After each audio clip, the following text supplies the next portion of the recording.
Nós acreditamos que a intolerância e a xenofobia nascem da falta de informação. Então a gente procura fornecer informações, contar histórias para que as pessoas se sensibilizem pelo tema e se mobilizem também para participar dessa rede de integração e de acolhimento dos refugiados. Para nós, todas as doações são muito importantes, sejam as doações financeiras ou as doações materiais, elas são fundamentais para a manutenção do trabalho que a gente desenvolve e para a ampliação dele. Eles devolvem a nossa dignidade.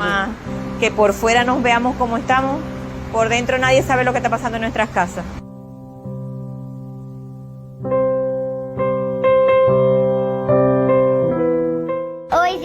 Caritas está fazendo uma campanha para doar. A gente está convidando vocês para ajudar a Caritas y también ayudar a las personas. Que de un día para otro se te paralice el mundo, o sea, te quedaste sin trabajo, estás en un país que no conoces a nadie. Las únicas puertas que nosotros tocamos son las de Caritas.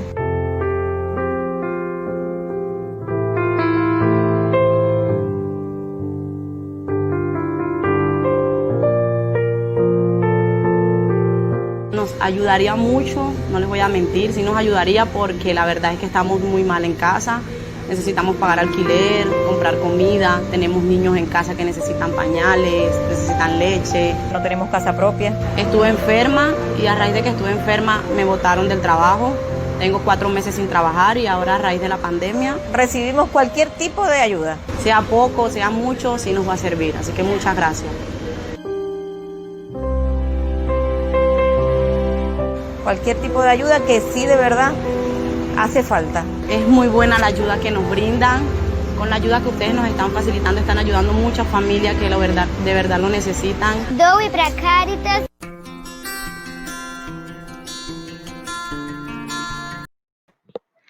Olá, boa noite. Seja bem-vindo a mais uma atividade da Semana de Arte, Cultura, Extensão, Pesquisa e Inovação do Campus Rio de Janeiro, do Instituto Federal do Rio de Janeiro. Nós estamos aqui nesse momento para falar sobre a representatividade negra nos jogos de tabuleiro. Nós teremos 3 convidados essa noite que estarão falando das suas experiências relacionadas aos jogos de tabuleiro e representatividade negra. Eu vou chamar inicialmente, para iniciar a sua primeira fala, a Aline.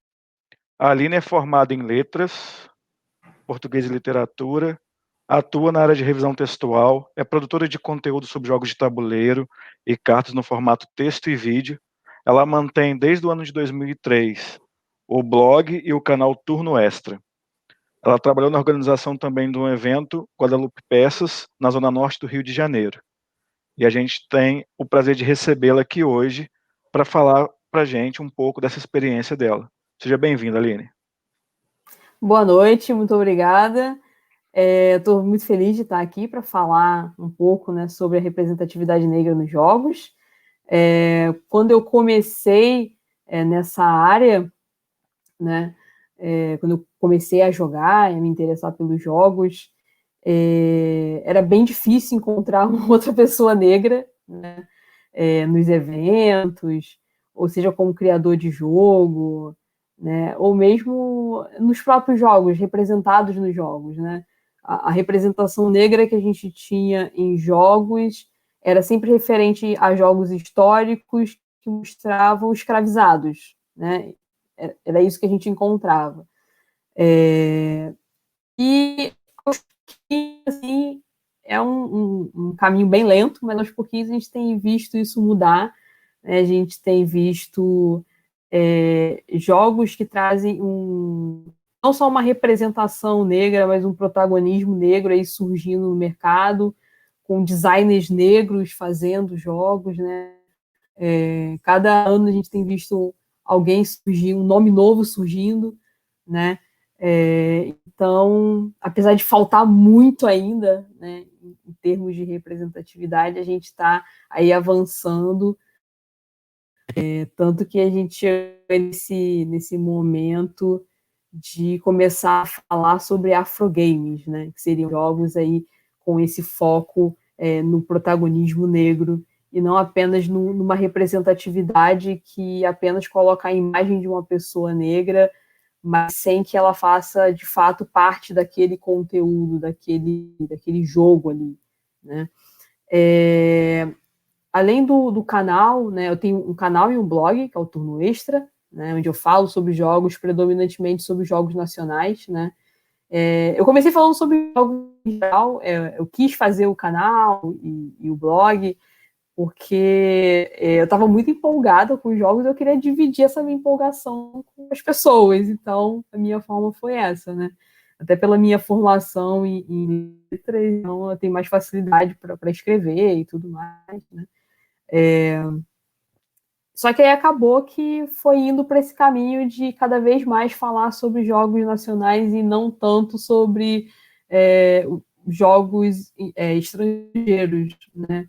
Acho que por uma questão de identificação, né? Cada vez que eu encontrava um autor nacional novo e via um jogo nacional novo, era muito empolgante para mim, então eu acabei indo mais para esse lado, né?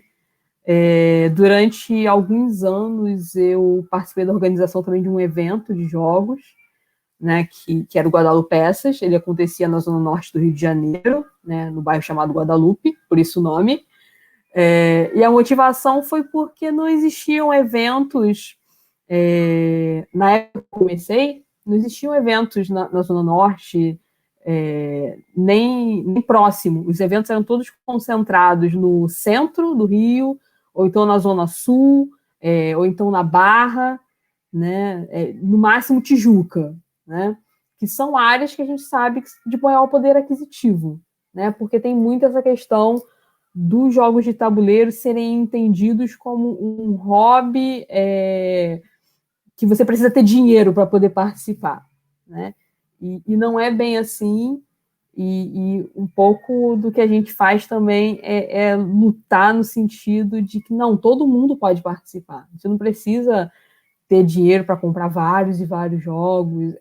Pode ser acessível, né? E os eventos fazem ser acessíveis. Então a gente fazia um evento num espaço que era aberto a todo mundo, sem nenhum tipo de cobrança. Todo mundo podia chegar e jogar e tudo mais, né? E a gente viu que as pessoas realmente se interessavam e era um público muito diverso, né? Porque como era um espaço aberto público, então todo mundo chegava e jogava e desmistificou muita coisa do que era dito sobre o que era o público de jogos de tabuleiro.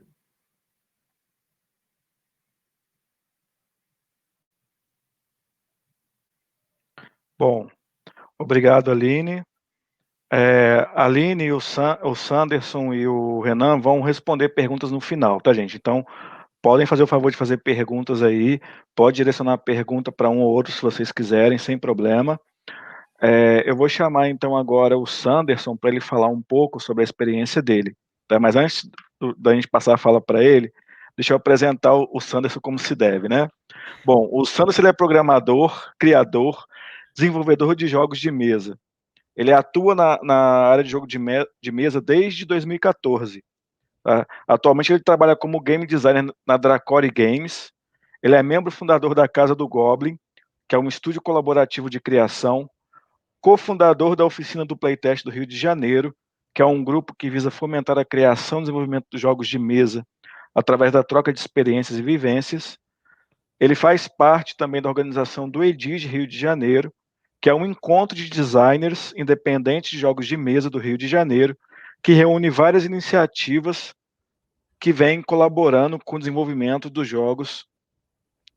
E ele também faz parte da organização do Proto-BR, que é uma iniciativa que começou com a pandemia, se eu não estou enganado, justamente para permitir que as pessoas discutam a criação de jogos como a oficina do Playtest, só que de uma forma virtual. E apresentam, então, vários jogos e tal. O Sanderson ele já ganhou 2 premiações aqui no Brasil, no concurso de protótipos do Diversão Offline de 2018. Para quem não conhece, o Diversão Offline é o maior evento de jogos de tabuleiro do Brasil. A primeira edição foi em 2015, no Rio de Janeiro, e hoje o evento acontece em São Paulo. Nesse primeiro lugar que o Sanderson tirou em 2018 foi com o jogo Meeple Up. O outro concurso que ele ganhou foi o do protótipo da loja Game of Boards, que é uma loja aqui do Rio de Janeiro, em 2016. E o primeiro lugar que ele tirou nesse concurso foi com o jogo Cangaço. né? O Sanderson hoje ele tem publicado A Era do Piratas na Game Maker, no formato on demand, o La Muerte na Sherlock S.A. e o Bushido na editora On The Table. E ele está aí aguardando ansiosamente, creio eu, a publicação de 2 novos títulos, que é o Meeple Up, que vai sair pela editora New Order, e o Cangaço, que vai sair pela Burô Jogos, né? E ele tem aí em desenvolvimento vários jogos, como Parkour, o Diário de Assisi, Big Bang, o Universo em Expansão, Vida de Formiga, Como os Goblins Salvaram o Natal, Escola de Vilões, SOS Animais, Engage Senhores da Guerra e diversos outros títulos, né? Eu, como já conheço o Sanderson de alguma data, já tive a oportunidade de jogar esses protótipos dele. E tô louco para que o Cangaço chegue no Brasil para poder comprar a minha cópia. Então, Sanderson, passar a palavra para você. Valeu, Leonardo. Obrigadão.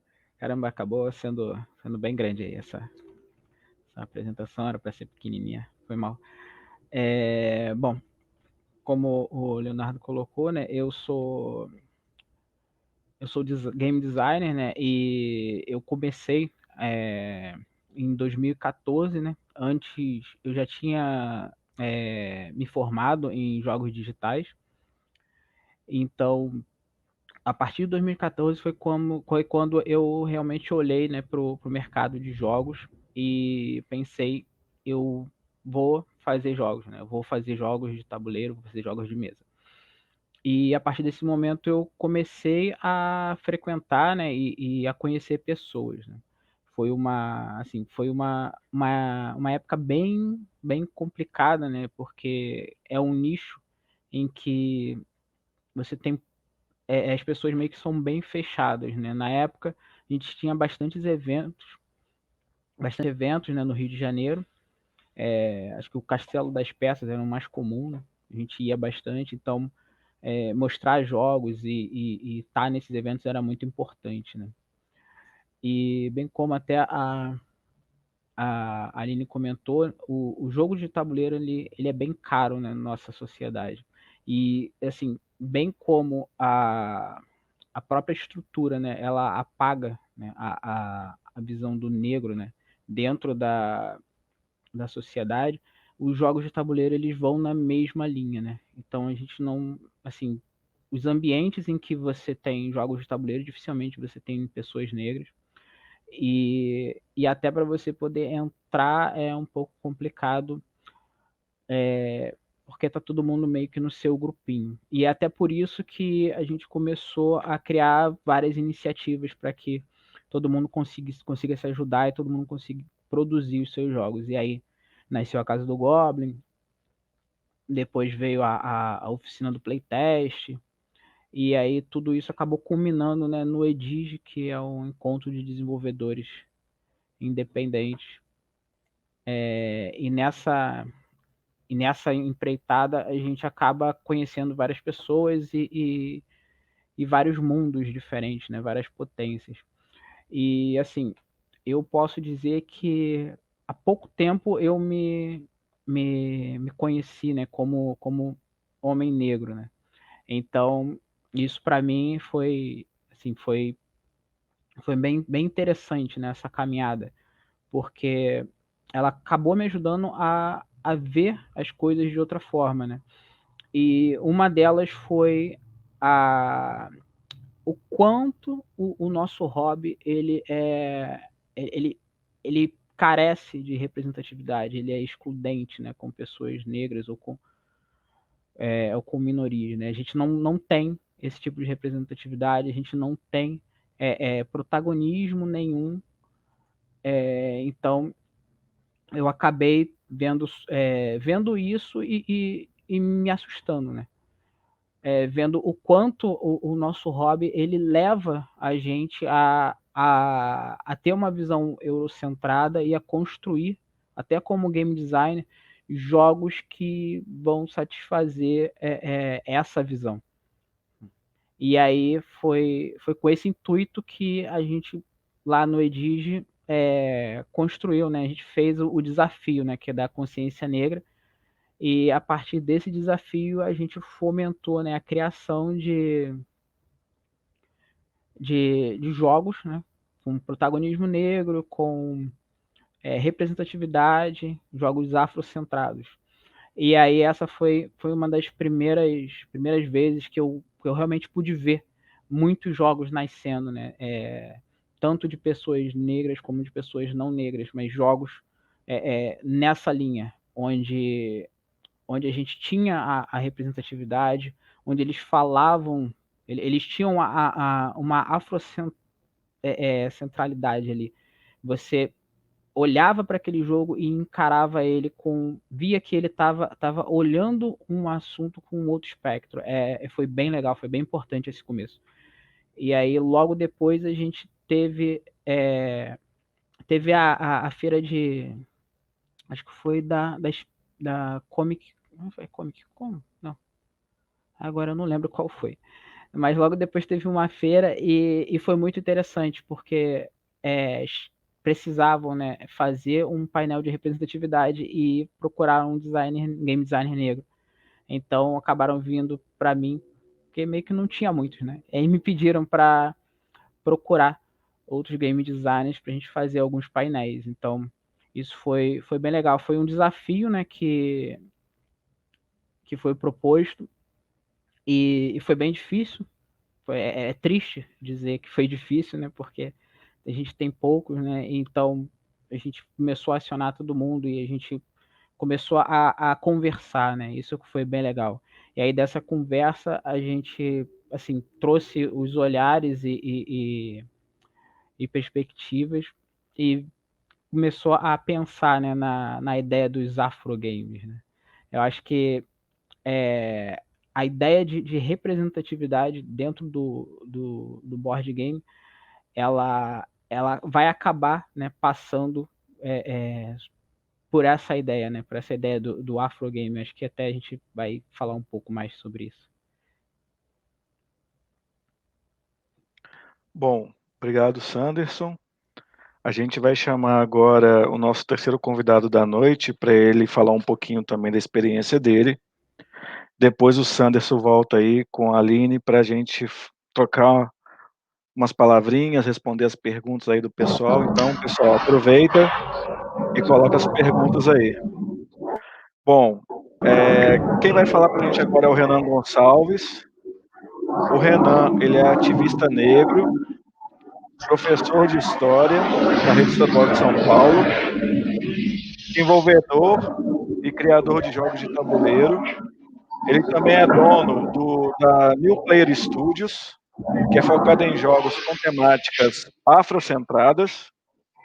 E ele tem 2 jogos anunciados para serem publicados pela editora Meeple BR, que é o Grafito e o 1890. Né? E tem aí outros jogos em desenvolvimento. Então, Renan, a palavra é sua. Fique à vontade.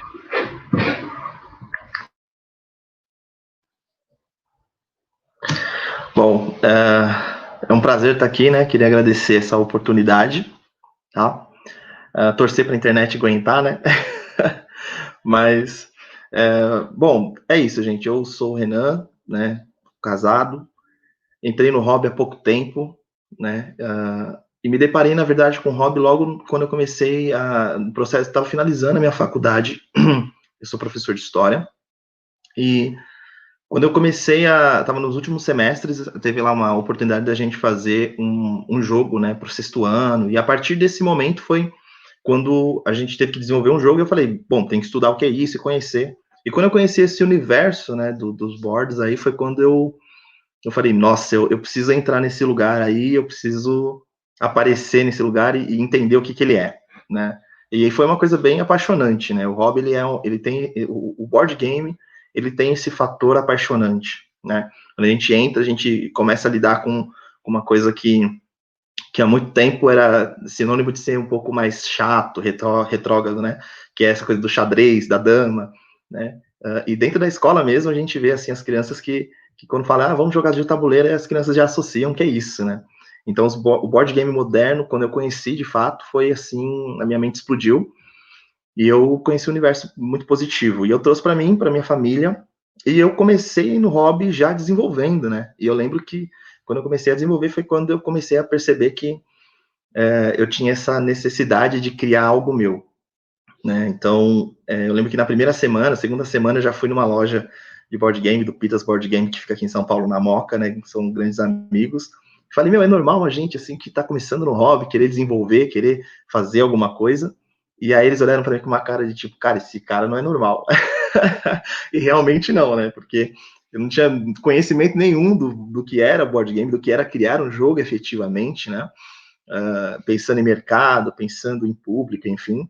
Mas eu meti as caras e fui, e eu confesso que em um determinado momento, juntando toda a minha questão, né, da história, eu já comecei a desenvolver jogos pensando numa visão afro, que é justamente esse pensamento de colocar a África como o cerne da história, né? Então, a afrocentricidade, ele tem esse ponto de você contar a história a partir da África, valorizando todas as suas influências no mundo, né? E os meus jogos, eles partiram justamente nisso. Eu lembro que meu primeiro jogo foi justamente um jogo chamado The New History, onde o nosso processo era descolonizar a África, né? Só que, lógico, como um novato no hobby, a gente vai aprendendo. Com o decorrer do tempo, eu entrei no momento em que eu fiquei um pouco abatido, né, os momentos da vida, e eu até pensei em parar, e aí, porque assim, eu senti uma necessidade de encontrar pessoas parecidas comigo. E o que a Aline fala, né, na fala dela, de não ter pessoas parecidas, isso é realmente real. A gente vai nos eventos e a gente vê a massa, ela é branca, né? Você vê poucas pessoas negras, né, retintas. Então, isso é um problema que é social, né, e faz parte do, né? Ele não pode ser ignorado.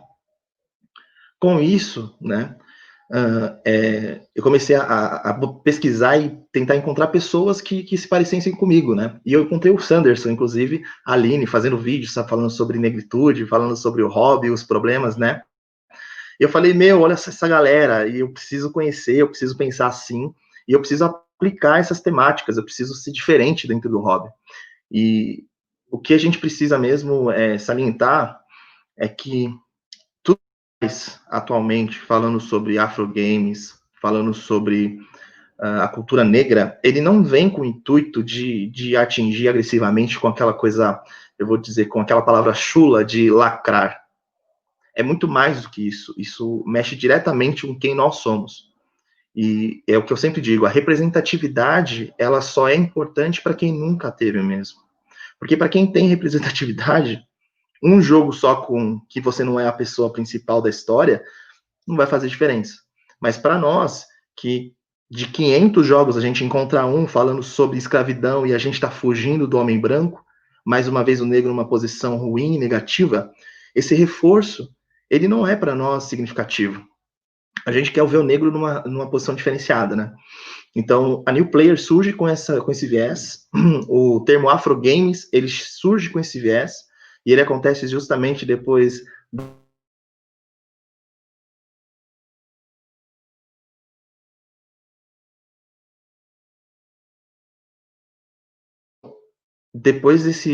da Gen Con, a gente consegue se organizar enquanto negros, né? Então, assim, a gente tem um grupo hoje que fala sobre isso, que colabora com as conquistas do povo negro, não só no board game, como no RPG, né? Então, a gente acredita muito que esse espaço que nós estamos aqui, né, junto com essas pessoas que são maravilhosas, a Aline, então, assim, é uma oportunidade da gente fazer né? Então, o Instituto está aqui, permitindo que a gente apareça para falar sobre um tema que é super relevante e eu espero mesmo que chegue a muita gente e que seja o divisor de águas desse hobby, né? A gente tem pessoas incríveis que estará trabalhando e muitas coisas ainda a serem descobertas e vocês que estão ouvindo são pessoas que vão nos ajudar a conquistar todos os nossos objetivos. Então, na verdade, eu só tenho a agradecer a vocês que estão aqui ouvindo esse cara do Black Power falando muito, né? Que eu falo muito, hein? Então, assim, eu vou encerrar agora. Bom, então vamos aí chamar também o Sanderson, a Aline aí, para a gente compor a nossa mesa virtual, né? Bom, gostei muito da fala de vocês três, né? A gente já tem algumas perguntas no chat ali. Eu até botei uma pergunta minha no meio do chat ali também, para não usar do meu lugar privilegiado de mediador, né? Então, pedi o pessoal aí. Eu queria fazer só uma pergunta, Leonardo, antes. Queria saber se tá tudo bem com a minha conexão, porque eu tô com Wi-Fi, eu não sei se tá travando, como é que está. Então, deu umas travadinhas durante a sua fala, mas assim, deu para, quando travou, deu para entender o contexto, então acho que tá tranquilo. Entendi. Mas vamos lá. Vamos lá. Então, coloca a primeira pergunta na tela aí pra gente, por favor. Pergunta da Leila Silva. Como está o mercado de jogos no Brasil em relação a outros países?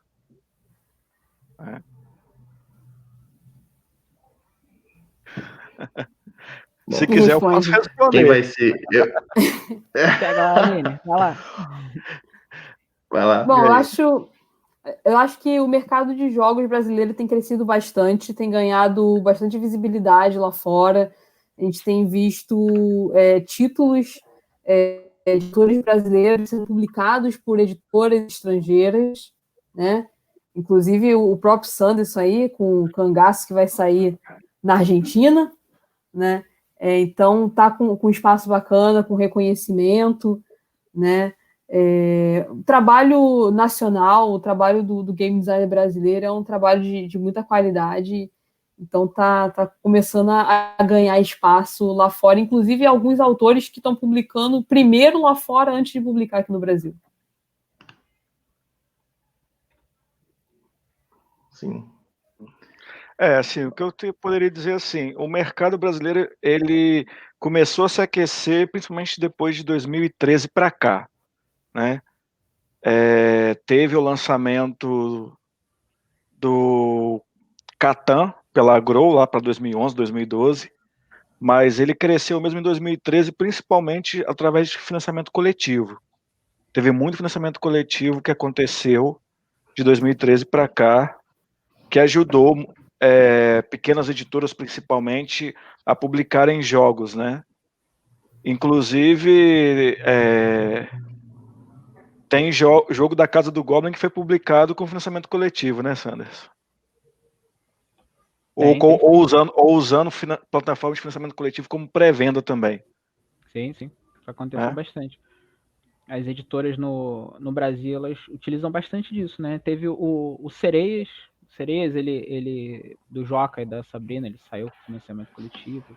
O próprio Bushido saiu com financiamento também.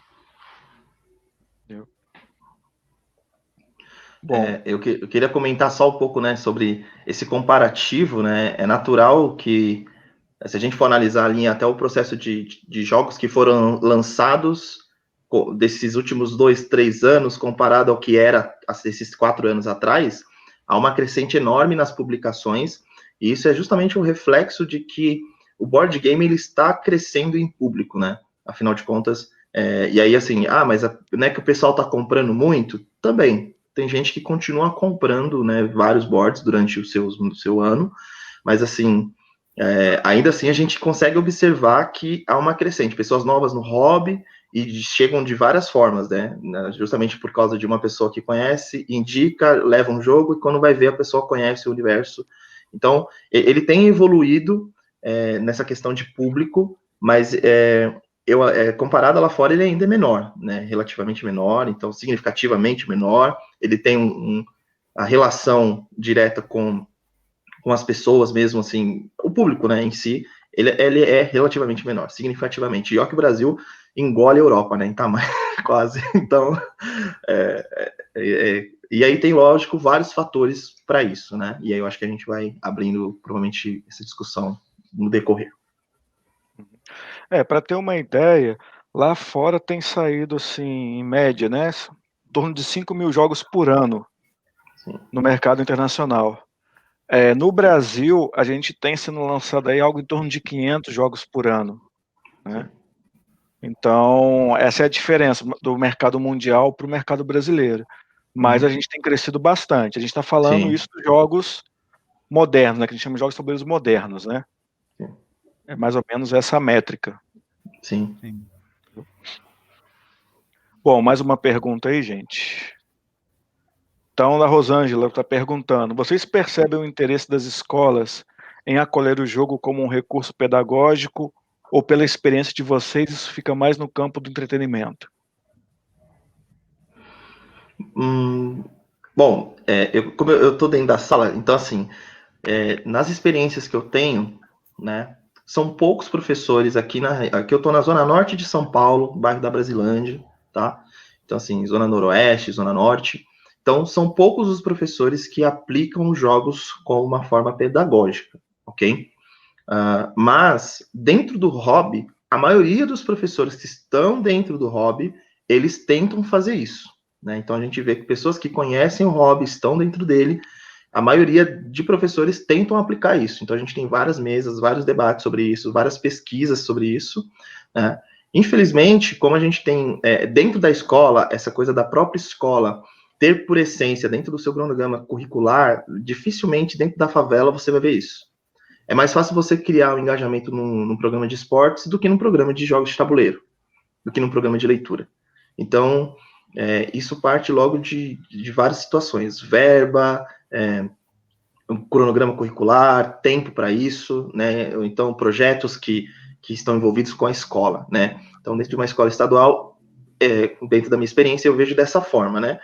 É pouco, e os que eu conheço que professores que fazem estão dentro do hobby, né? Não sei se os colegas têm outra informação aí do Rio de Janeiro que pode ser diferente, né?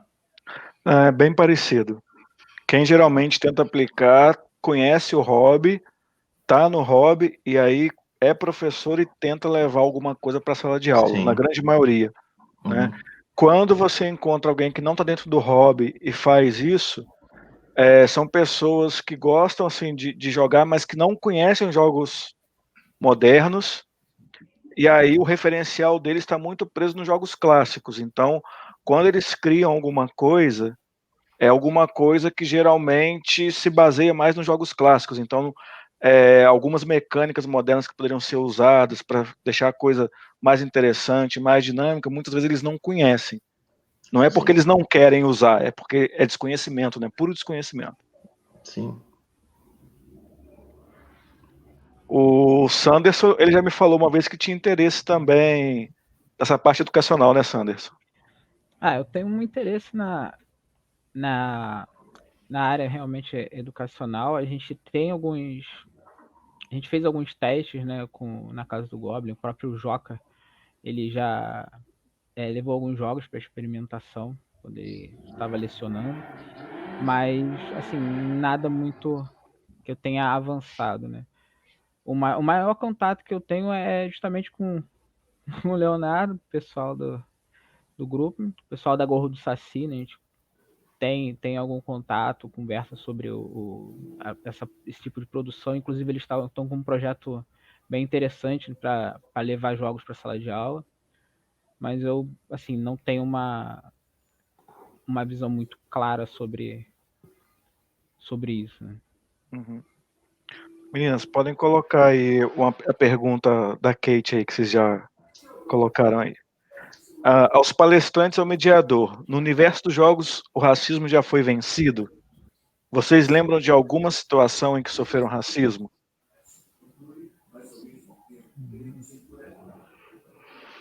E aí? Acho que eu... Quem começa? E aí, Aline? As damas primeiro. Vamos lá, Aline. Você tá há mais tempo. Você sofre isso há mais tempo do que a gente, Aline. Começa. O racismo não foi vencido de forma alguma. O que eu acho que acontece é que as pessoas, de uma forma geral, elas tentam ignorar, né? É uma situação de fingir que não existe, e você nota isso pela resistência muito grande de se falar sobre o assunto. As pessoas são muito resistentes a falar sobre isso, né? E aí entra uma questão de, não vamos politizar, né?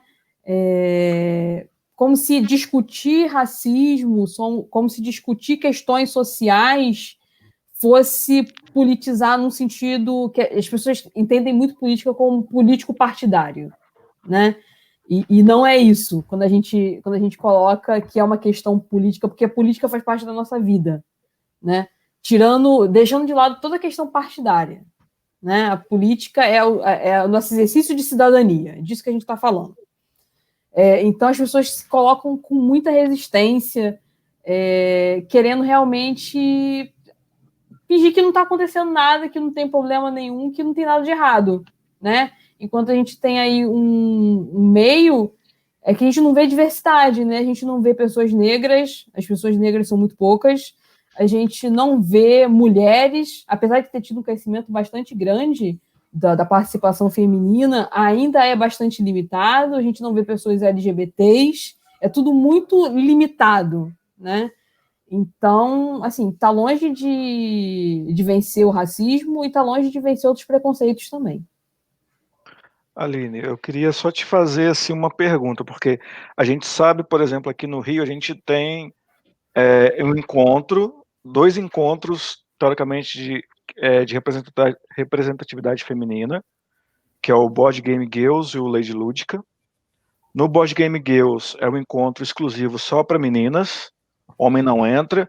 O Lady Lúdica, ele já permite que homens vão no evento para jogar junto com as mulheres. E a gente também tem o Se Joga, que é no caso, para o público LGBT, né? É um evento voltado para jogos de tabuleiro que acontece na Tijuca para esse público LGBT, que mais, né? E tudo mais. Mas a gente não tem, por exemplo, nenhum encontro com a temática negra, né?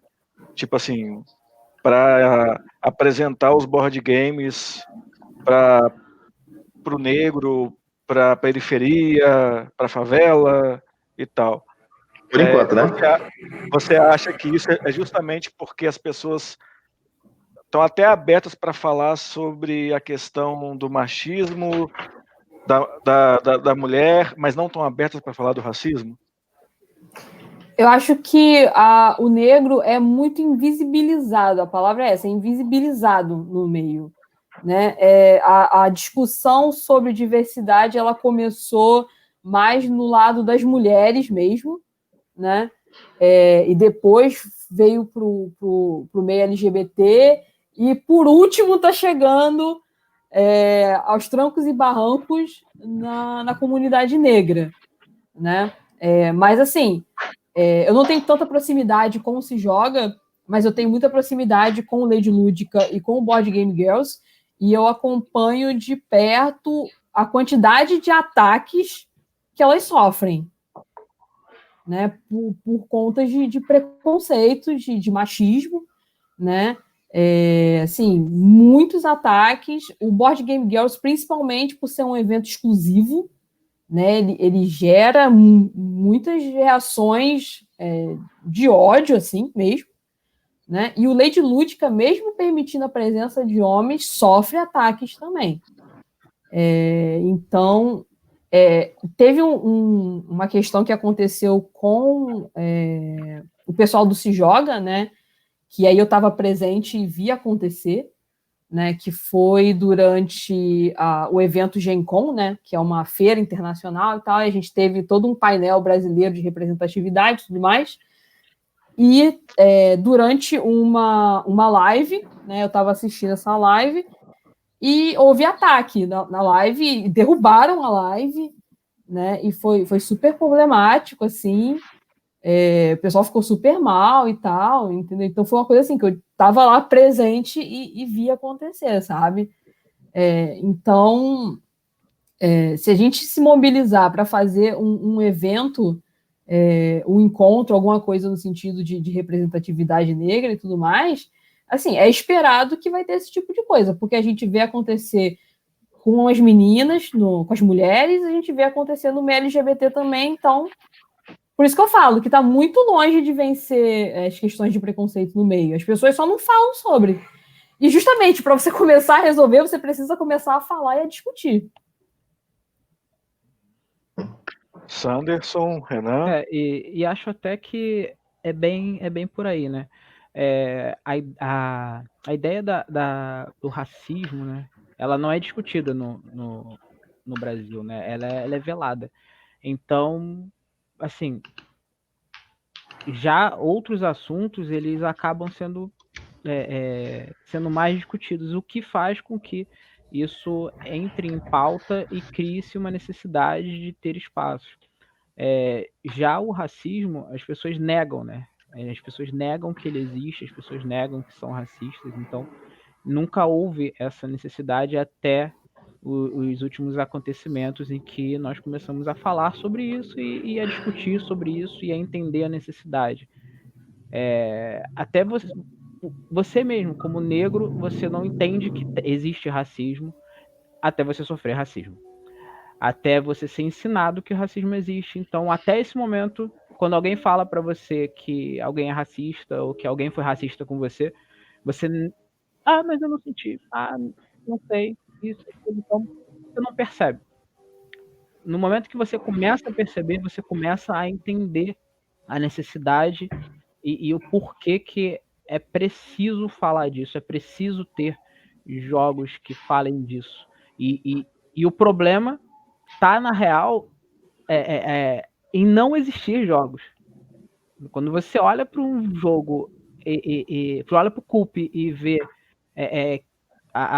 que é vários aristocratas brancos dando um golpe, isso não te incomoda? Entendeu? E te incomodaria se fossem pessoas negras ali naquele jogo, entendeu? Como eu mesmo já levei o Diário de Assis e alguém olhou e falou: jogo só tem personagens negros, podia ser um outro jogo. Aí mas ele é um jogo onde todo mundo é negro e tem personagens negros. Por que isso te incomoda? Entende? Ele tá aí, ele tá justamente na ideia de que é normal não ter pessoas negras em situações de poder, é normal não ter representatividade, é normal não ter protagonismo. Na real, o racismo ele se encontra na não existência. Entendo. Renan? A verdade, assim, pegando um pouquinho do que a Aline falou, essa é a vantagem de falar por último, né? Que você só vai fazendo colocações pequenas. Quando a gente para pensar assim, por que talvez o LGBT, né, o LGBTQIA+, teve primeiro acesso ali, mais facilidade para ser debatido, ou alguma outra questão, é porque é mais fácil você ter uma pessoa numa posição de poder assim, já como negro não. Então, assim, por que a gente vê em N setores, em N lugares, pessoas que a gente costuma dizer que sofrem preconceito, esse preconceito ser falado? Justamente porque as pessoas que estão no poder brancas são as pessoas que têm essa questão a serem resolvidas. A partir do momento que você trata com questões do negro, que não está numa posição de poder em sua maioria, é natural, por conta desse preconceito, que aconteça esse disparate, onde a gente vai pensar que, vamos falar da negritude nos board games. Não, isso aí não tem nada a ver. Por que uma pessoa vai falar isso? Porque para ela não tem relação com isso. Ela não tem uma pessoa negra na família dela. Ela não é uma pessoa negra. Isso não tem sentido para ela.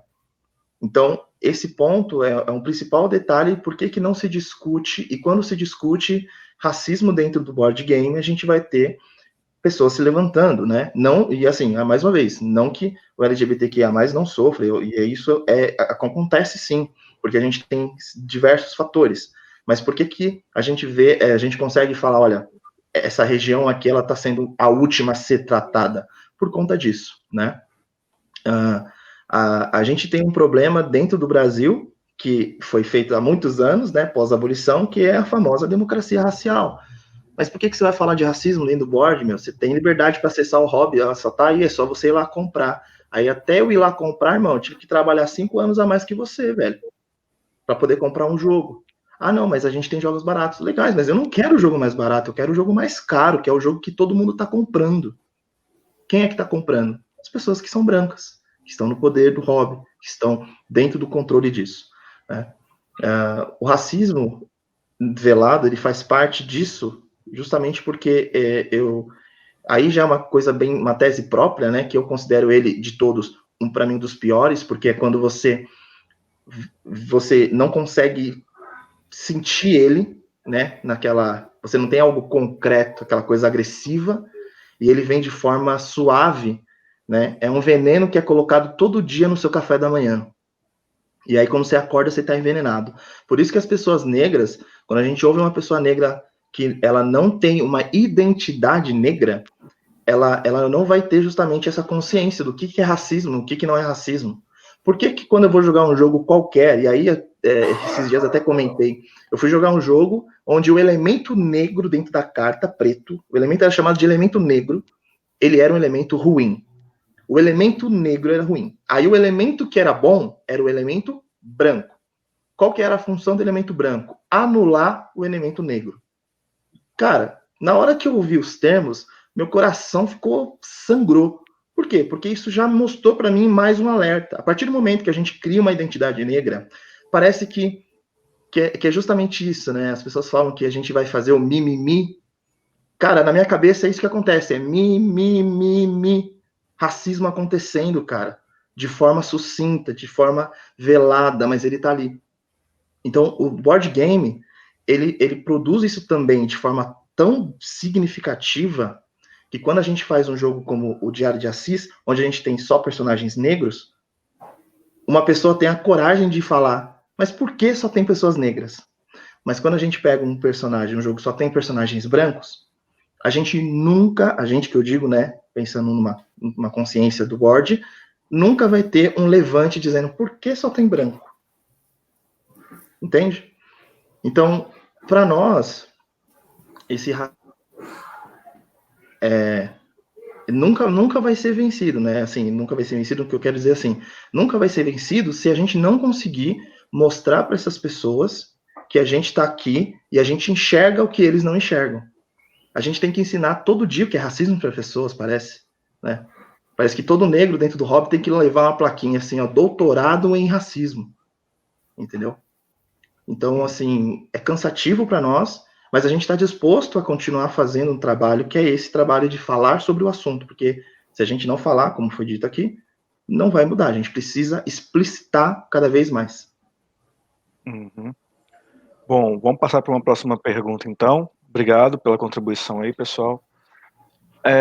Boa noite, pessoal. Gostaria de saber a opinião de vocês sobre jogos como Porto Rico e Mombasa e a maneira como é abordado o tema de escravidão nesses jogos. Bom,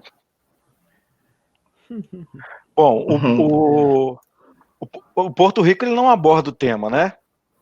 Sim. Ele chama os escravos de colonos, ele não chama os escravos de escravos, por exemplo. Né? Então, assim, para mim, o Porto Rico ele não aborda o tema de escravidão.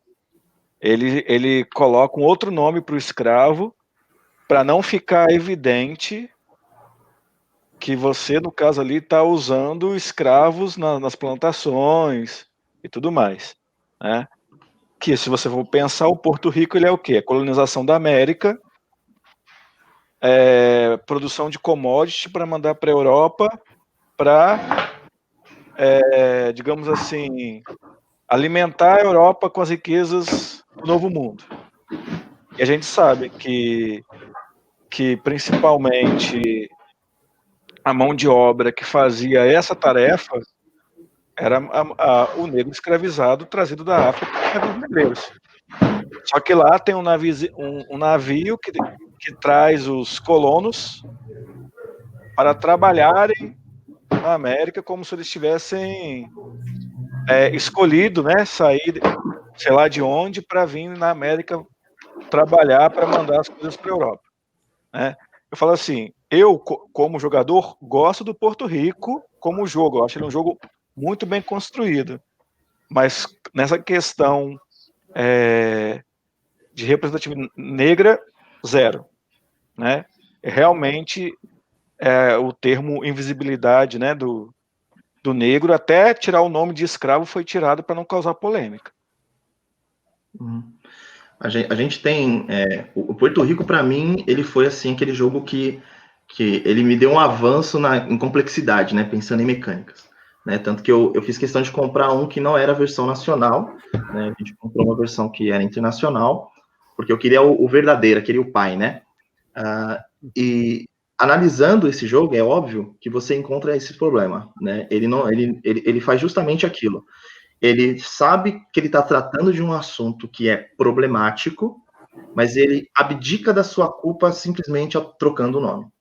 Então, gente, ó, isso aqui não é Porto Rico real, não é Caribe, não é a gente não tá, é tudo fictício, né? Essas pessoas aqui são trabalhadoras.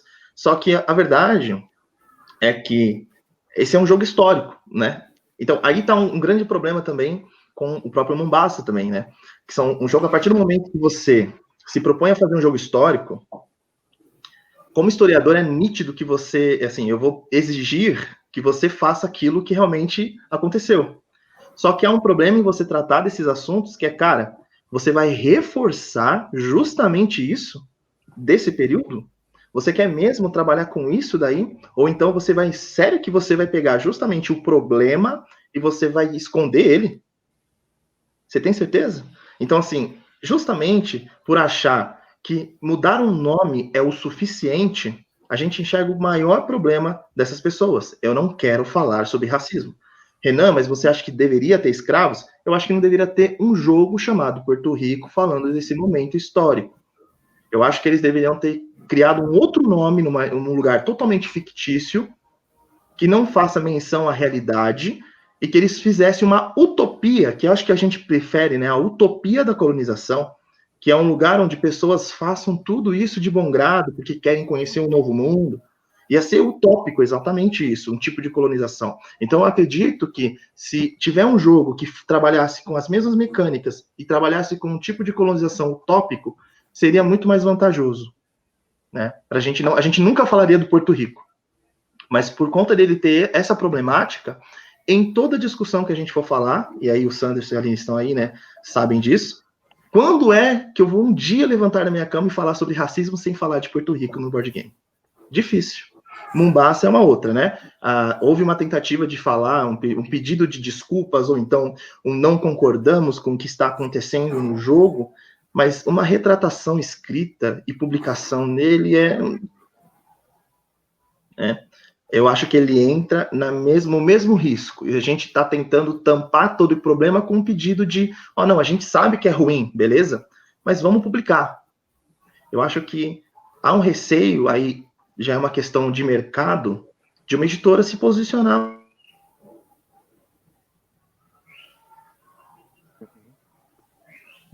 Há justamente o medo da editora de se posicionar politicamente em falar, não, a gente não vai publicar um jogo porque essa temática é problemática. Eu não vou publicar um jogo desse. Tem tantos outros jogos, né? E aí a gente tem você mesmo, Leonardo, falando 5.000 jogos lançados no exterior, cara. Aí a pessoa lança esse jogo, entende?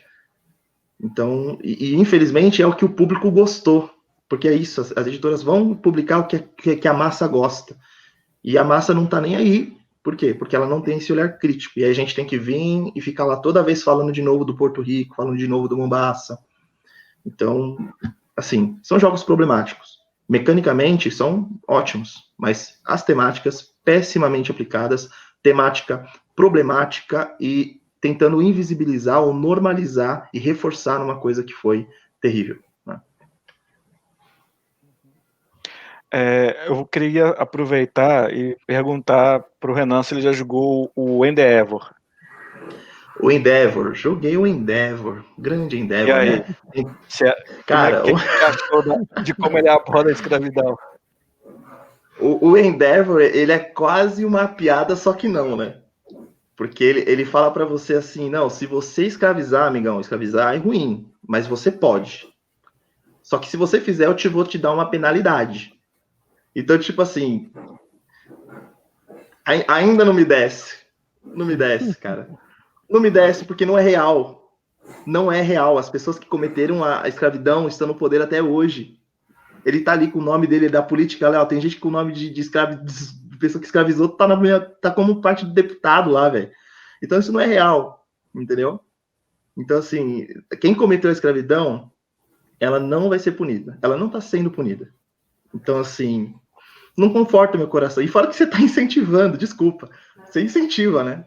Fala assim, cara, deixa eu ver se é bom escravizar agora. Tô com ponto suficiente para escravizar. Não, vem cá, neguinho. vou te colocar no Pelourinho um pouquinho, e aí depois eu pago isso daí, tá tudo bem. Cara, sério, né? Pra mim, assim, é outro, né? É outro.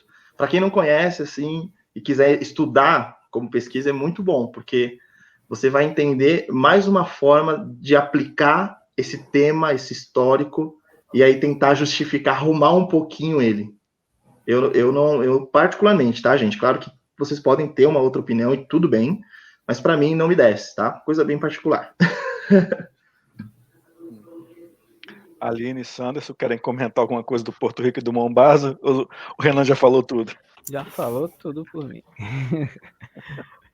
Desculpa, Não, gente. só queria fazer um acréscimo rápido aí à fala do Renan, no sentido de que por isso é importante a gente ter designers negros, né? Que vão ter uma outra visão. Né? Não é que seja proibido agora falar sobre o tema escravidão, né? A questão é a maneira como se aborda. Então, se você tem um europeu branco abordando esse tema, ele vai abordar o tema pela visão colonizador, né? Pela lógica do colonizador. Né? E por isso a gente tem esses problemas. Né? Então, a partir do momento que você tem uma diversidade no game design, né, de pessoas criando, pessoas com visões diferentes criando, você vai ter visões diferentes nos jogos. Né? E é assim que a gente muda isso, sabe? A gente tem o exemplo do Walter Bispo aqui no Brasil, né, que está aí fazendo quilombolas, que tem o tema de escravidão, mas é uma visão completamente diferente, né? Completamente diferente, e que eu acho que só é possível porque está sendo feito por uma pessoa negra, né? Para ter o tipo de vivência que permite uma visão para fazer um jogo daquele jeito, com aquela visão, entendeu? Então é importante a gente ter essa diversidade, a gente conseguir romper aí essa questão dos jogos serem produzidos por apenas um grupo de pessoas dominantes, entendeu? Vamos para a próxima pergunta, gente.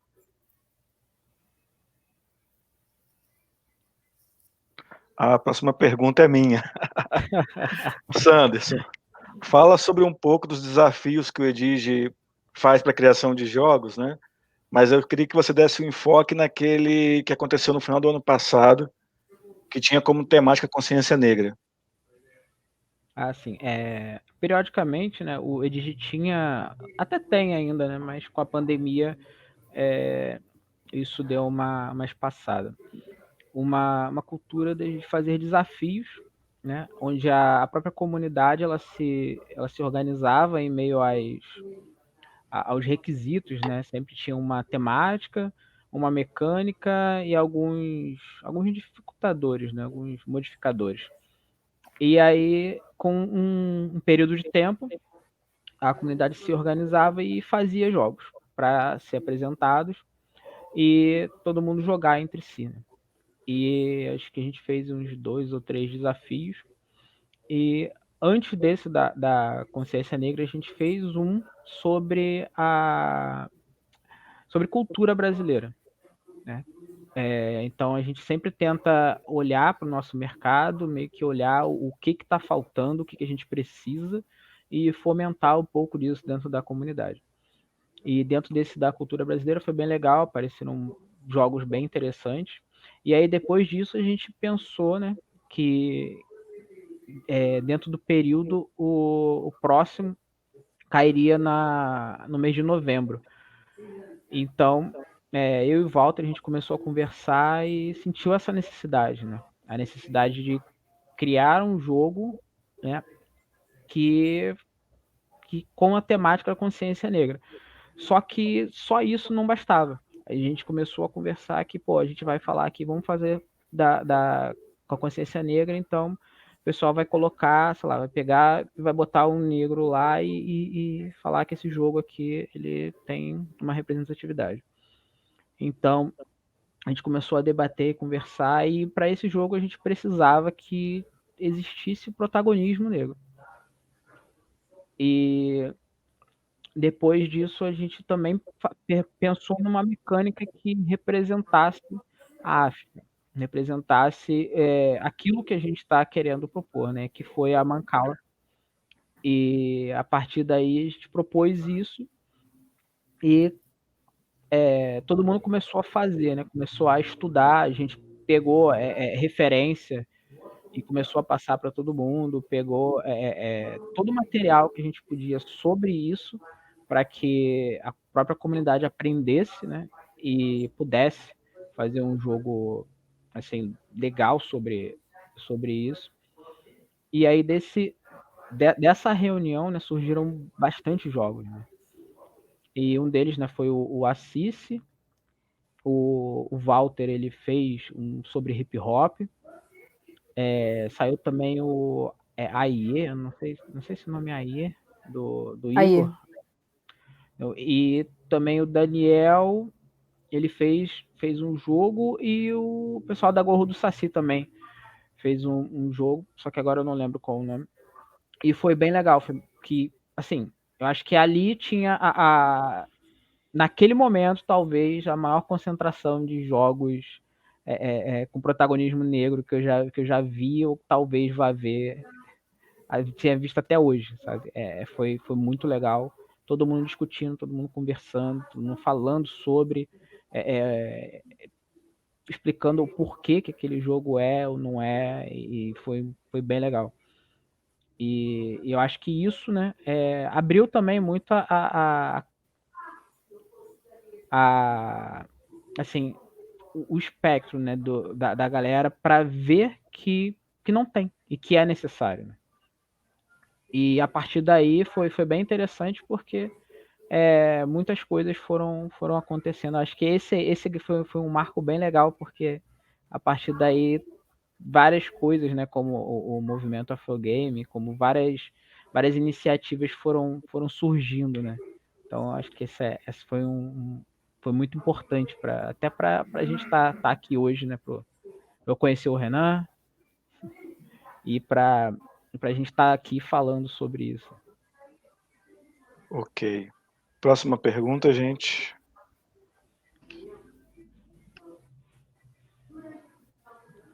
Pergunta da Leila Silva. Vocês acham que as escolas podem ter um papel importante para mudar essa exclusão nos games? Como nós, professores, podemos ajudar?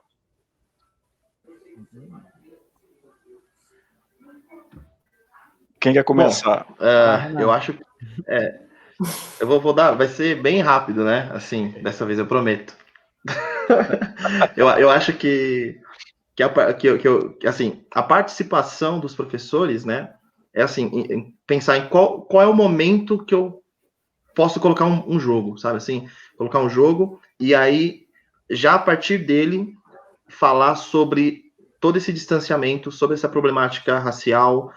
Então, assim, é mais fácil até dizer assim, como professor de história, a minha aula, ela sempre me dá mais chances de falar sobre isso.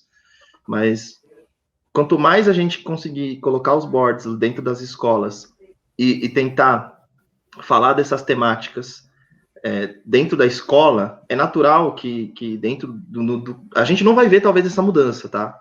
Para quem não sabe ainda, você vai ensinar hoje, você vai morrer, e a sua mudança, o que você ensinou agora, só daqui 50 anos, tá? Então, se acostume que você não vai ver a sua obra de arte.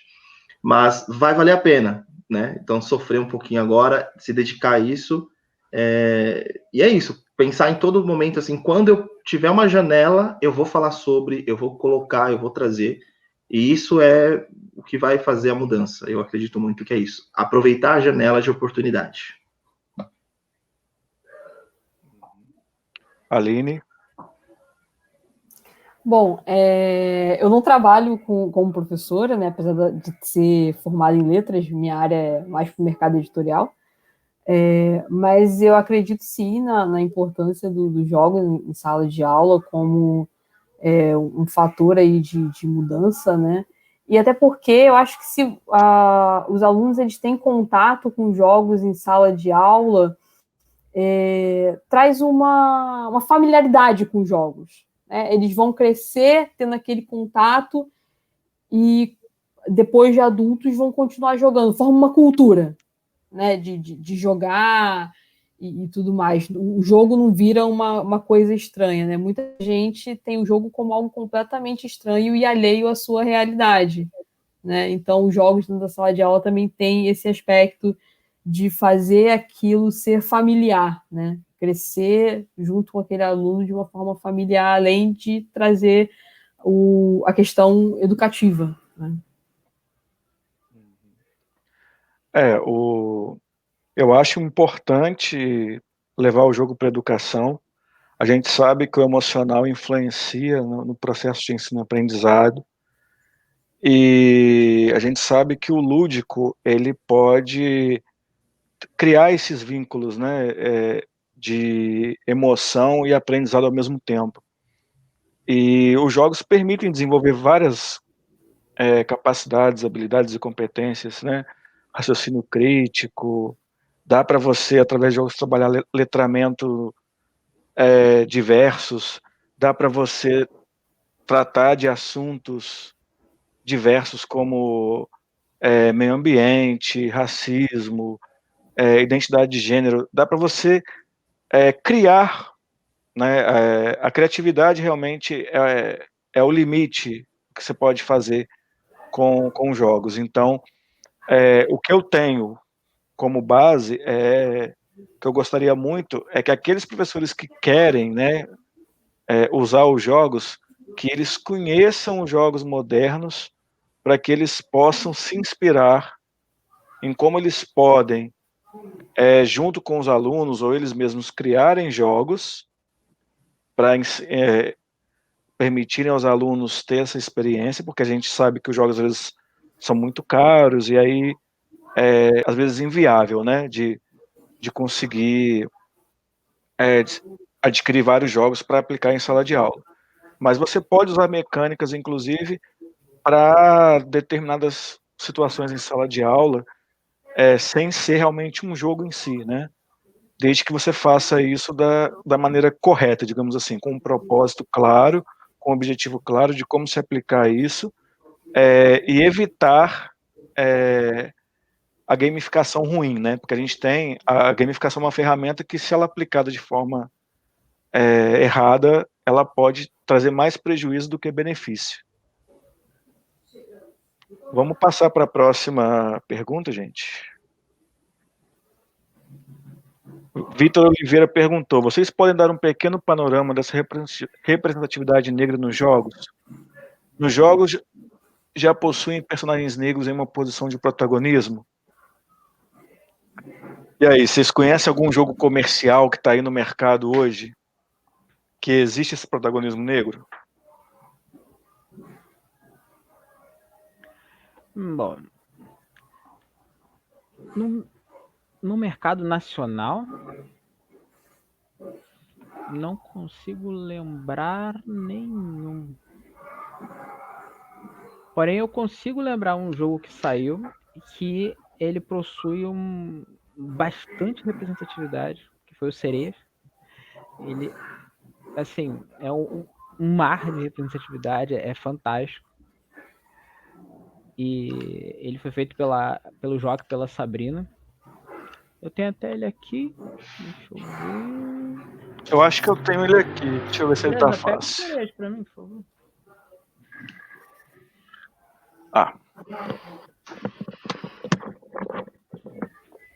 Esse joguinho aqui.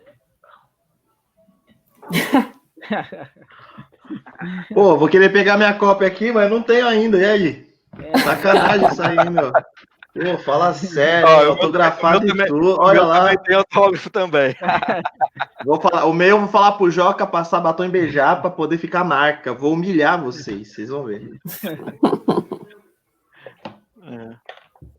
Mas é isso, Anderson. Fala um pouquinho do Sereias, então. Então, o Sereias, nesse jogo, você é o regente, né, de um coral de sereias que está ali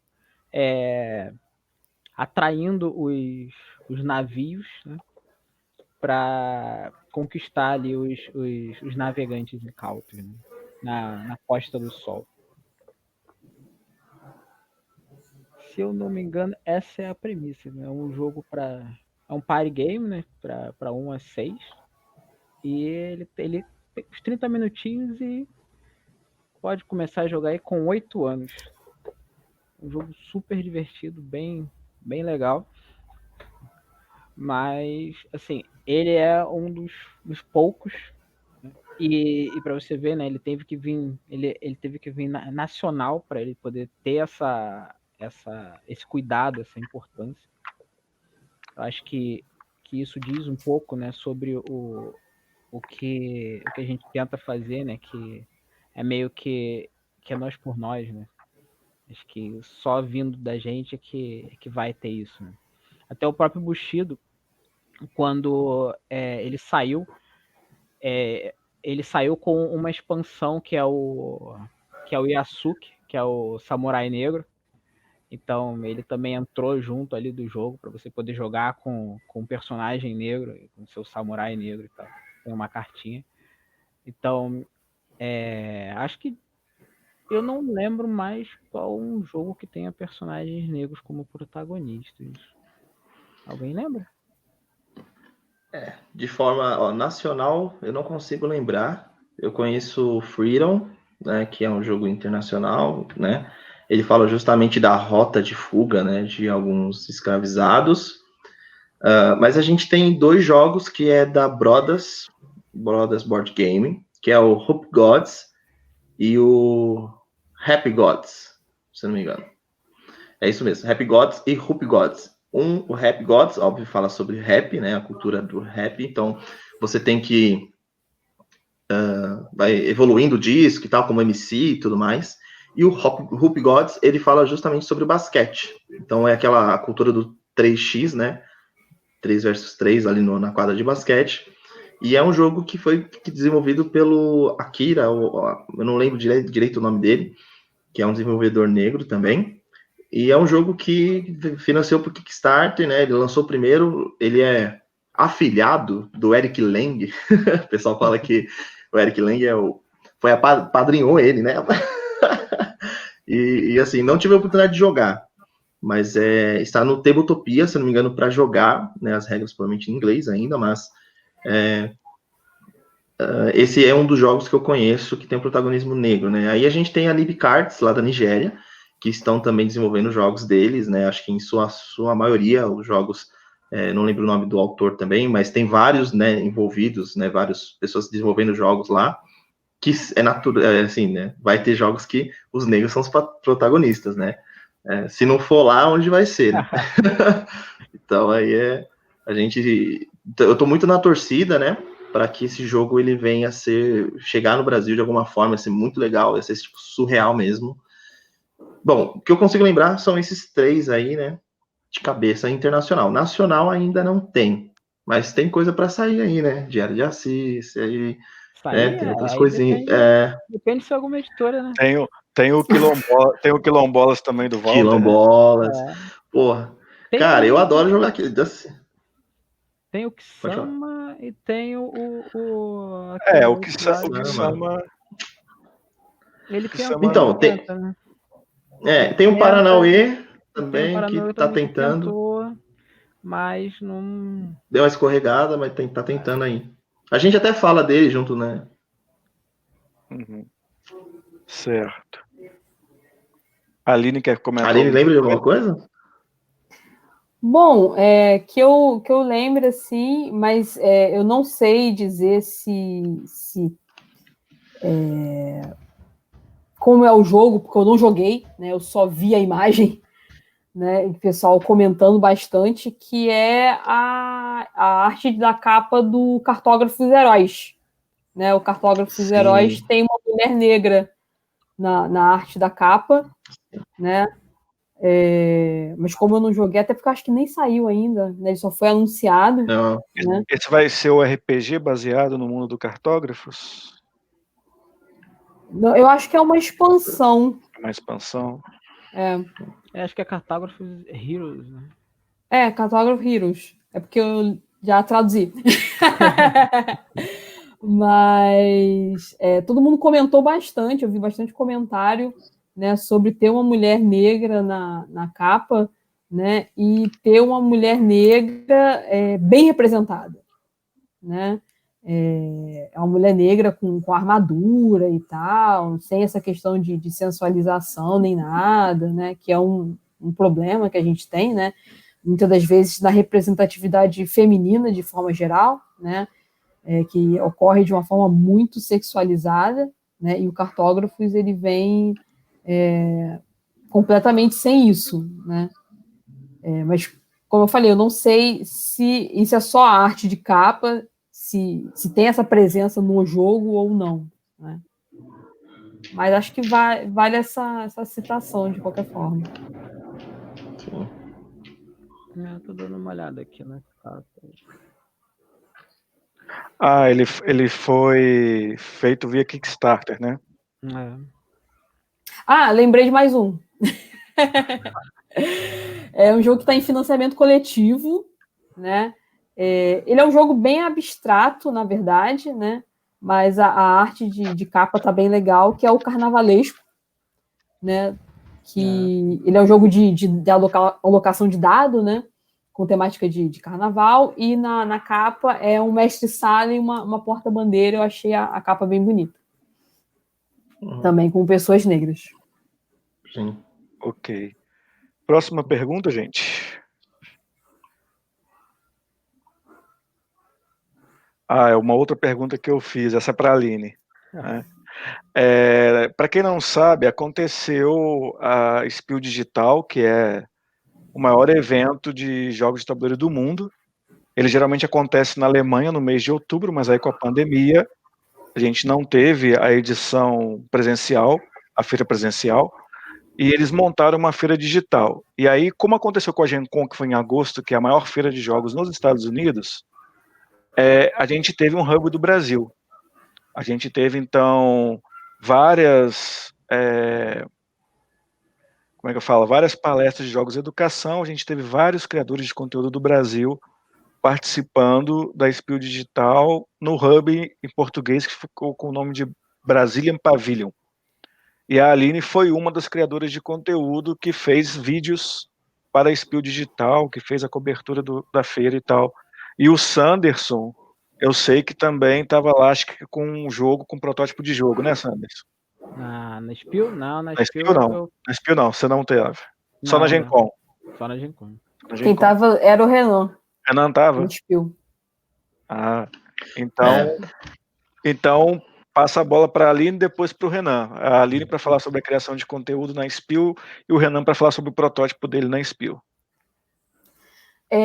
A criação de conteúdo que eu fiz para a Spiel, eu tentei dar o foco em jogo nacional, né? A gente tinha muitos game designers brasileiros participando da área de protótipo da Spiel, né? Então o foco da cobertura foi esse. A gente tem vários vídeos lá no canal mostrando e tudo mais. A gente falou um pouco também da área de jogos e educação, né, que foi fantástica, assim, é um trabalho incrível, né? Todos os dias de evento teve uma programação super diversificada, super indico para quem tem interesse em saber mais sobre essa interação de jogos e educação, para procurar esse material. Você pode encontrar isso lá no Turno Extra, né? Eu fiz um resumão lá de todo o conteúdo da Spiel e tal, com todos os links, né, para quem quiser acessar. E foi basicamente isso, assim. A Spiel é uma quantidade de conteúdo muito grande, né? Então eu não consegui tanto ir para essa área mais internacional, assim, e tal, né? Até porque eu não consegui fazer o meu cadastro como criadora de conteúdo oficial da Spiel, né? Eu participei da Spiel por conta própria, né? Fazendo meu conteúdo com acesso de visitante normal e tal, e entrando em contato com as pessoas, né? Eu não tive os acessos de criador de conteúdo, nem participei dos canais oficiais do evento, né? Foi mais a minha própria iniciativa, assim, de participar mesmo.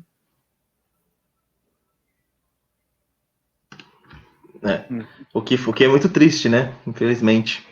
né? Eles perderam aí alguém potência aqui do board, né?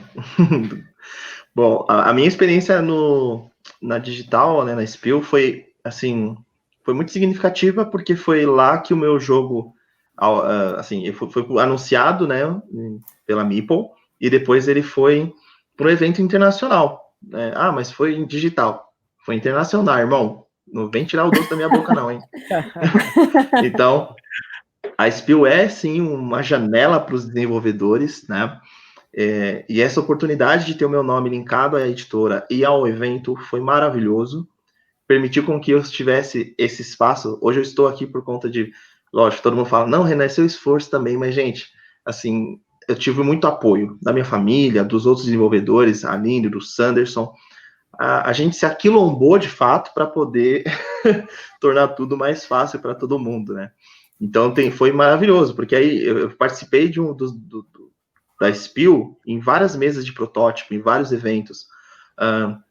2 jogos, né? O meu jogo foi anunciado no evento da Spiel, então, assim, com uma cobertura. Então, foi uma experiência maravilhosa, né? E é isso, eu também tive acesso, né, conheci um pouco mais outros jogos de pessoas mais distantes de outras editoras, né? A própria Nib Cards eu conheci um pouco melhor através de lá, né? Eu ouvi algumas entrevistas, né? Então, foi muito positiva. Eu senti falta justamente porque, como é um evento um pouco mais voltado justamente para o empreendedorismo, a gente não tinha justamente o que a gente teve na Gen-Con, que foi esse espaço para debater esses assuntos, né, que para mim é relevante. Ia ser muito legal se a gente tivesse, né, um esquenta, algumas coisas que a gente poderia abordar sobre o universo do board game em escala mundial, né? Mas a gente acabou focando muito nos jogos, nos lançamentos, mas o que é muito positivo, né? A gente quebrou alguns recordes, né? E eu fico muito feliz em dizer que eu participei desse ano e quebrando recorde, né, com essa galera, dos brasileiros em geral, né? E assim, teoricamente a gente ficou até um pouco mal falado, porque tinha tanto brasileiro que os gringos achou ruim.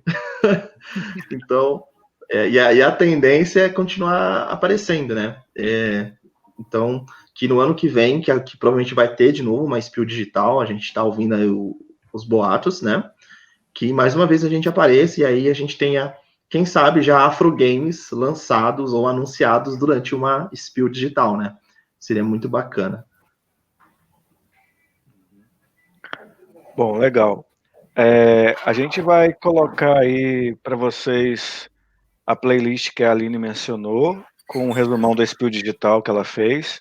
Tem uma playlist também sobre os jogos de educação, que eu montei, que está na ordem, inclusive, que foi feito na Spiel, desde a abertura, com todas as palestras dos jogos de educação, e aí não tem as palestras dos desenvolvedores de conteúdo, é só jogos de educação mesmo, né? E aí vocês acompanhem aí, quem tiver interesse, obviamente. Bom, tem mais pergunta. Eu vi pelo menos mais umas 2 ou 3 perguntas ali. Pode passar a próxima aí, gente. Que daqui a pouquinho a gente tem que encerrar. Aos palestrantes e ao mediador. No universo dos jogos, o racismo... Esse aí já passou, não? Esse já passou. Essa pergunta já foi. Essa já foi.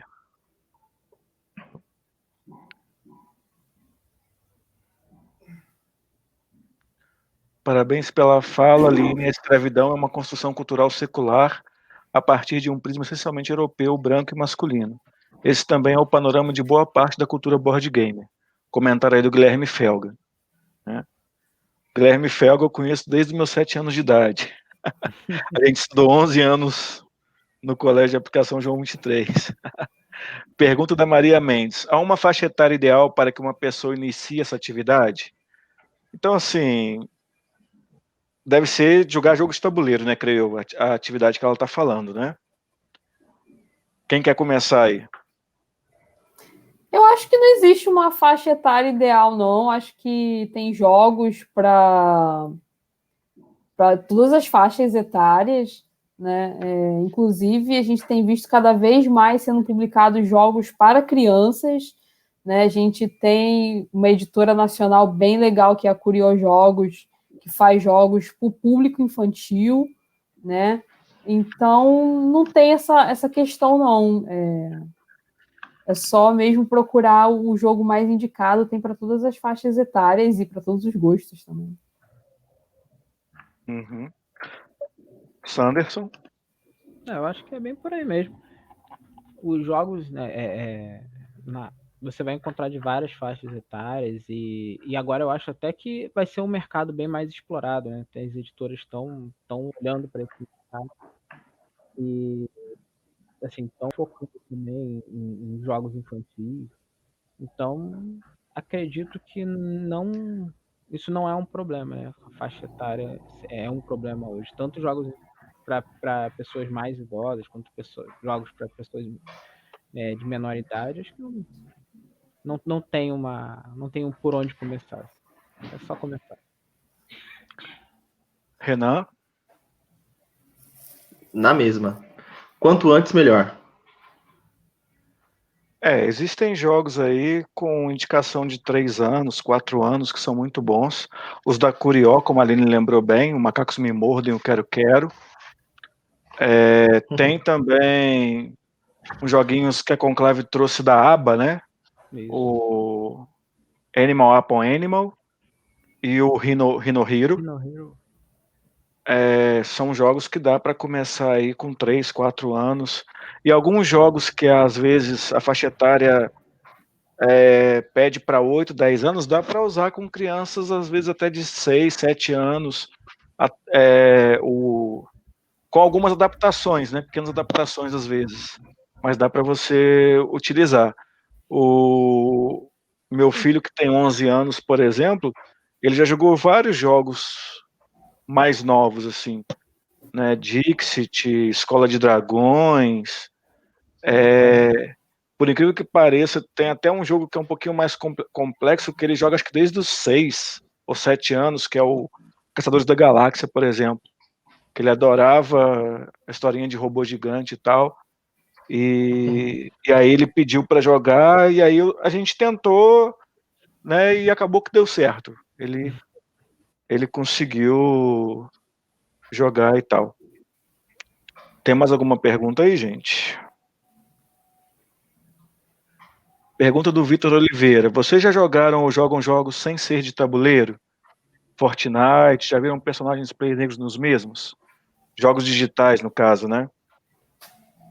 Bom, eu digital não tenho jogado quase nada. O que eu tenho jogado atualmente aí na pandemia são jogos de tabuleiro em plataformas digitais. Já que não pode, já que não tá dando para aglomerar, já que não tá dando para jogar, né? Mas já joguei alguns jogos assim, né? League of Legends, já joguei Civilization, SimCity, né? E aí, Sanderson, Renan, Aline? Bom, eu costumo jogar, mas é só bem casual, né? Eu jogo Paladins e tem personagens negros, né? É um jogo estilo bem na pegada do League of Legends, tem alguns campeões negros e tal. Mas é bem nessa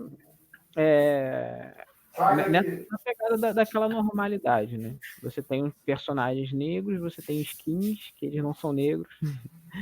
Então é bem, assim, é bem complicado, sabe? Então eu acho que isso tem melhorado, né? A ideia dos jogos digitais, né? Você tem o pessoal acho que é The Real, né? Um estúdio brasileiro também que tem foco em jogos que resgatam a ancestralidade. Então, assim, tem também a Thalita, ela chegou a falar num jogo que tá em Kickstarter, que agora eu não lembro qual é, mas é um jogo que ele fala do continente africano, das tribos, e é fantástico. Agora eu não lembro, vou procurar o link para deixar aqui, que eu com certeza vou jogar, é um MMO. Mas, assim, no mais, cara, jogos digitais e MMO, você só vai encontrar fazer o seu personagem lá, personagem negro, e desbravar o mundo, onde todo mundo é branco também. Então, Não tem muita diferença do... Bom, gente, então a gente não tem como colocar mais perguntas aí, a gente está chegando aí para encerrar. Eu gostaria de pedir para cada um fazer uma palavrinha final aí para a gente encerrar essa mesa. Então, quem quer começar? Últimas palavras. Pode ser o Renan? Posso começar. Aline, Então vai, Renan. As damas primeiro. Bom, eu gostaria de novamente agradecer o convite, a oportunidade de estar aqui, né? Nesse espaço, falando sobre a representatividade negra. Gostaria de convidar a todos para conhecer o canal, né, e o blog. Durante toda essa semana, eu postei vídeos sobre jogos com representatividade negra, com protagonismo negro, né? Então, para quem quiser conhecer mais jogos, né, tem os vídeos com jogos do Renan, do Sanderson, né, e de outros autores, né, que tratam dessa questão de representatividade, né, além de falar sobre o mercado nacional e outros jogos, né, o canal é bastante voltado para questões de representatividade mesmo, então a gente tem bastante coisa sobre a participação feminina. Eu fiz eu fiz um vídeo sobre a questão dos deficientes dos jogos também, né, sobre o trabalho com deficientes, como trabalhar, né, com um pessoal muito legal que faz esse trabalho, né, de adaptação de jogos e tudo mais. Então, a gente está sempre voltado aí para essas questões, né, então fica o convite, inclusive tem um vídeo aí sobre afro-gays, né, discutindo essa questão, explicando aí, tintim por tintim, do que se trata, esse termo, né, que chegou para ficar aí no meu... Bom, parece que a Aline deu uma travada.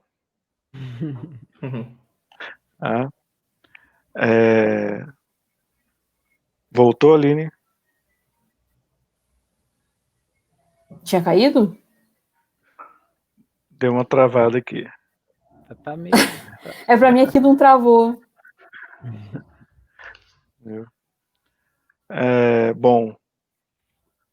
Vocês querem que eu fale de novo? Bom, inclusive eu já coloquei o link do seu vídeo de Afro Games ali, tá? Legal. Bom. Esse é o resultado principal. Sanderson, então, quer passar para falar, então? Bom, eu queria agradecer, né, reforçar, agradecer pela oportunidade de falar um pouco sobre e de estar aqui, né, falando sobre, porque eu acho que é isso, né, a gente ocupar os espaços e mostrar que a gente está ali, está fazendo coisas e que outras pessoas também podem fazer e devem fazer. Então, só tenho a agradecer aí ao Leonardo, que sempre lembra aí da gente, e também indicar fortemente o canal da Aline, ainda mais esse mês que vai estar cheio de coisa legal. E indicar também os jogos aqui do Renan, são muito bons. Acho que vocês vão crescer muito como pessoas e adquirir um conhecimento bem legal jogando esses jogos e se divertir bastante também, que é importante. E é isso. Muito obrigado aí e continuem acompanhando aí nosso trabalho. Renan? Bom, primeiro agradecer, né, o espaço, o convite, pedir desculpa pela minha internet que não está boa hoje, ela está meio chateada comigo, mas eu queria, assim, realmente dizer que esse espaço aqui, estar aqui é muito significativo para mim, né, estar com o Sanderson, com a Aline, e ser chamado para participar disso transcende, assim, tudo que eu imaginei em alcançar dentro do hobby, né? E eu sei que, claro, que eu almejo sempre mais coisas, mas alcançá-las às vezes parece um pouco distante, né? Mas eu queria agradecer a todo mundo que veio, que assistiu, perguntou. Mandar um beijo para minha mãe, mamãezinha querida, que está aí também assistindo, para minha esposa. E principalmente, assim, dizer, pessoal, joguem jogos dessa galera, assim, vocês precisam jogar nossos jogos, conheçam os nossos projetos, a gente precisa da ajuda de vocês. Eu costumo dizer assim, nossos jogos, eles não saem, a gente cria eles de uma forma relativamente sozinha, mas eles se torna algo depois com a colaboração de todo mundo, né? Então a gente precisa muito dessa participação. Joguem esses jogos protótipos, joguem os jogos finalizados, comprem os jogos e vamos ficar ricos junto. Quem dera, né, gente? Quem sabe um dia eu vou falar assim, né? Tamo rico. A favela venceu, finalmente. Eu queria só finalizar aqui, porque infelizmente a gente teve um problema, né? Eu vou só citar, porque eu acho que é relevante. Como o Carrefour, né? Um grande mercado, teve um problema aí, atualmente, a morte de um homem negro. Então, queria dizer que podia ser eu, né? Podia ser o Sanderson, podia ser a Aline, podia ser o Léo. E pessoas brancas, às vezes, não têm essa sensação. Sempre que a gente vê uma notícia de uma pessoa negra assassinada, a gente passa por alguns segundos, a gente poderia pensar, podia ser eu. Então, eu queria deixar essa reflexão, mas para a gente entender que o mês da consciência negra, ele não é só para falar de mazelas, né? A gente quer falar de coisas positivas também. E essa oportunidade, eu fico muito feliz porque a gente vai falar desses projetos que estão dando certo, estão dando frutos, mas a gente tem que lembrar que a gente ainda precisa lutar muito, né? Então, ninguém solta a mão de ninguém. Muito obrigado, gente. Então, pessoal, muito obrigado aí por acompanharem a gente. Obrigado, Aline, obrigado, Sanderson, obrigado, Renan, por estarem aqui conosco conversando hoje. Quem sabe a gente não se encontra outras vezes e depois que a pandemia passar, a gente encontra pessoalmente, né? Pela diversão offline ano que vem, quem sabe, né? Se a gente vai ter o encontro, né? E qualquer coisa, a gente está aí, né? Muito obrigado por ter assistido a gente, pessoal. Até mais. E continuem aí amanhã para o último dia das atividades da semana virtual do Campus Rio de Janeiro. Falou, gente.